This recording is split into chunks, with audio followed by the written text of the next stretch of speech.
then the Buddha says that's the karma that ends karma.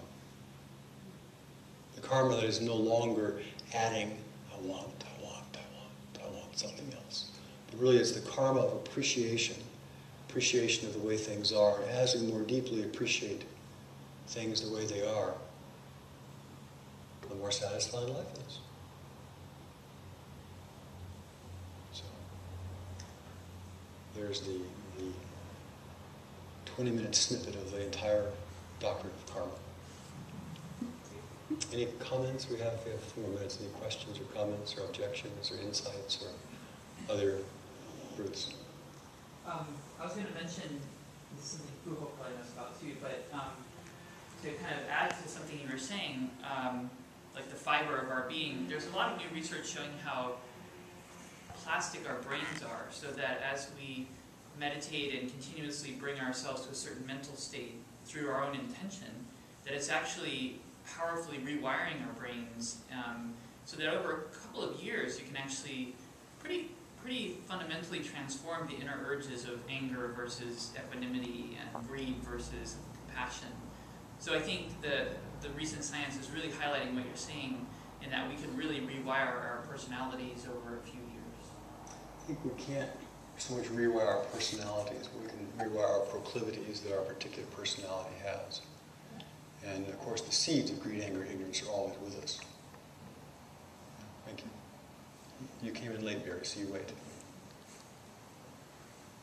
Barry gets to ask questions after everybody else if he's coming in late, because he hasn't heard the whole talk. So, anybody else have any insights or comments?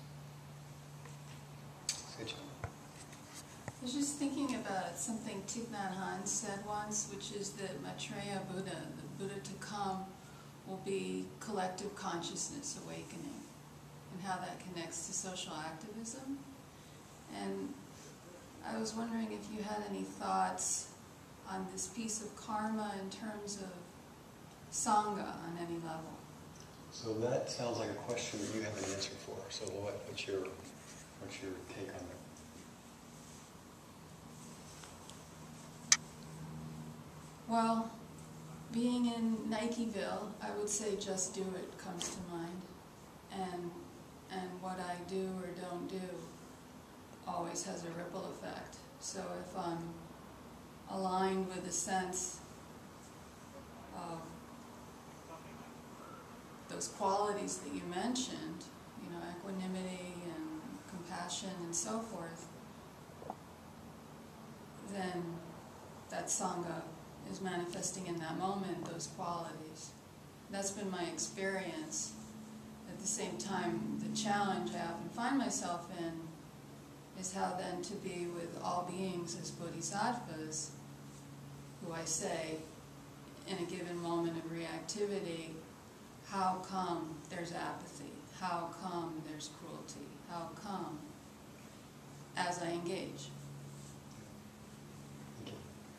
At the level of separation, of course, there are demons and there are heavenly beings, of course. Each of us lives in different worlds. None of us are in the same world. And we kind of think everybody else is in the same world. We all think that we're in Portland, that Portland looks somehow the same to all of us. Really, we're in different worlds. And each person has different challenges that come forth from their world. Each person has things that we are called to respond to in our world. Some people have social action that's really calling to them. Some people have meditation, going and living in a cave, it's really calling to them. That's their particular life, their particular manifestation. And if we don't respond to it, something is really off.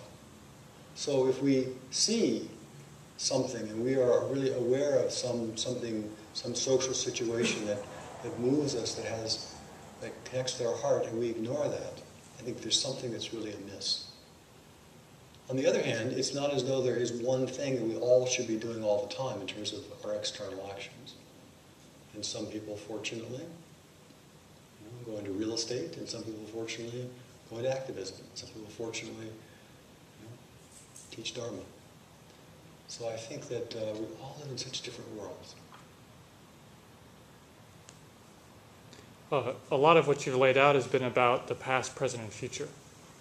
right, in terms of actions and seeds and fruits.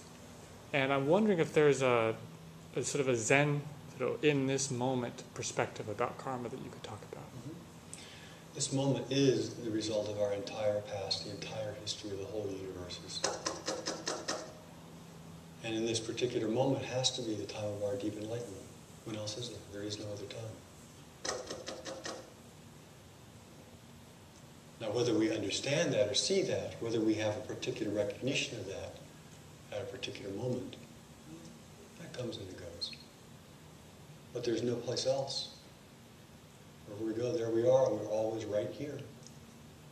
So I always, when I'm traveling, I come back home, I feel like everybody else has already been gone on a trip. They've all been gone someplace else. I've just been right in the same place I always am. Everybody else is a little less left, even though I may have been in DC or Japan. Because we're always right exactly there. And we're always right in this time. If we look at the future, there is no future. It's not as though there is no future. There is no... It's so empty that you can't even say nothing is there. The next moment does not exist. It's completely... It's so empty there's not a big void there. So where do those seeds fruit then?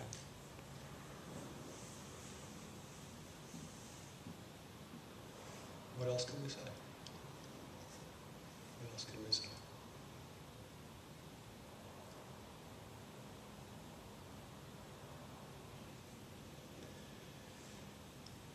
What else? You talk about if there is something that touches the heart, but not a response, that something is amiss. So you talked about, for instance, if you see something that's happening in the world, but that you don't respond to it, that something is amiss. That's not quite accurate in terms of what I meant. What I intended to say was each of us are called to do different things with our lives. Each of us has a calling to bring forth something. Some people have a calling to bring forth babies. Some of us don't. Some people have a calling. And I think to respond to that particular calling, it's not so that there's something in here that is called, but it's the whole inside and outside, in between. It's all one thing. It's something that is called, our life is called to respond to. So if we happen to have a heart of compassion and we happen to be in a place where we see lots of suffering, those two things, of course,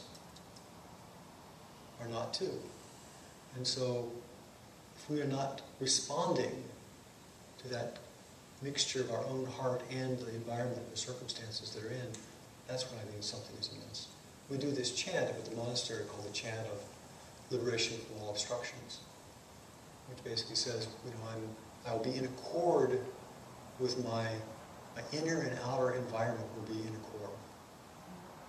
And sometimes that means that we leave, and sometimes that means we come, and sometimes that means we die, and sometimes it means we're born, sometimes it means we give, and sometimes it means we don't. But each person has their own particular flavor, and so one size does not fit all. That's really the basic point, is one size doesn't fit all. But the Kishin life is called in a different way, and will manifest in a different way in the Hogen life. I'm noticing in sitting and just being in this moment, my mom, my master teacher of this moment, karma, that there's a shift on a level that I don't understand because it's beyond my comprehension, but I can honestly say that just in sitting, there's change. And I thought maybe in the physical world I needed to make action happen. It's the thing that I've always done. But just by being, I'm noticing a shift.